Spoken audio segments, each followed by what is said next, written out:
Allez, on y va. Attention, clap, c'est parti.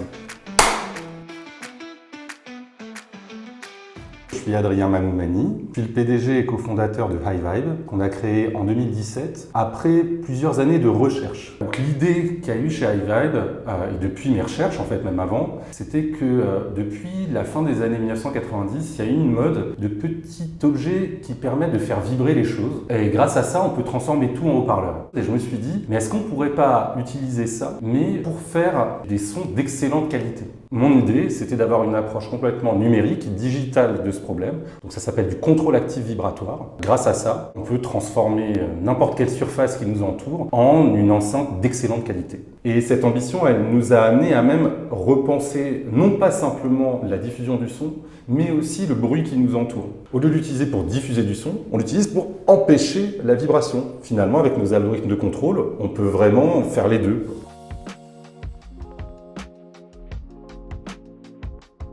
J'ai eu la chance très tôt de rencontrer Finali dès la création de l'entreprise. Et depuis, c'est Finali qui nous accompagne sur ces différentes aides, aussi bien pour les crédits d'impôt recherche et innovation que pour le montage de dossiers. On a obtenu récemment un projet France 2030. Comme quand j'ai créé la boîte, je me suis dit, mais ça va être dur de trouver des gens pour m'accompagner parce que je fais de la recherche, c'est compliqué, il faut pouvoir lire des articles scientifiques, il faut réussir à traduire ça dans un langage qui n'était pas du tout le mien, je ne connaissais pas du tout les aides publiques à l'époque. Et tout de suite, j'ai vu avec Finali que à la fois vous compreniez bien ce qu'on faisait, donc je me suis dit, bon, c'est si compliqué que ça, mes recherches, mais en fait, c'est juste qu'ils sont très bons. Donc voilà, je vous ai trouvé très bons là-dessus. Et aussi, être source de propositions. Il n'y a pas longtemps, avec Mathieu, en fait, il me dit, ah, mais toi, attends, je pense que vous devriez aller vers telle ou telle aide, des choses que parfois je connais pas, qui viennent de sortir parce que c'est un monde aussi assez complexe. Et donc voilà, je dirais dans les deux sens, quoi. Aussi bien dans un sens pour comprendre ce qu'on fait et de l'autre côté pour avoir des idées pour des prochaines demandes qu'on pourrait faire. Donc voilà, Finali, ça a été vraiment notre accompagnant sur toutes ces aides publiques.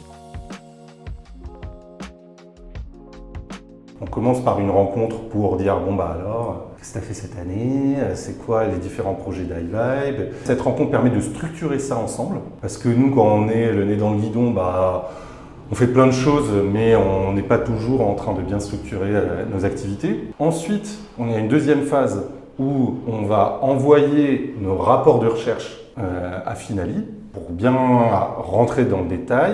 Donc là, on creuse aussi les sujets ensemble.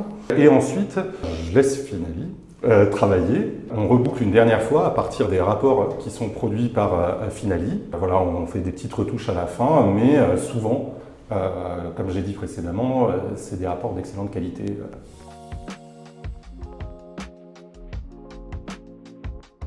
HiVibe est considérée comme une entreprise deep tech, que moi je vois comme une entreprise qui fait de la technologie, qui vient des laboratoires ou qui vient de la recherche. Donc dans ce cadre-là, on a une chance inouïe en France. Il y a pas mal d'outils publics qui, dans le cas d'HiVibe, ont été déterminants. Ça serait fou. Dans ces cas-là, ça serait complètement fou de ne pas travailler avec des entreprises comme Finali pour avoir des aides.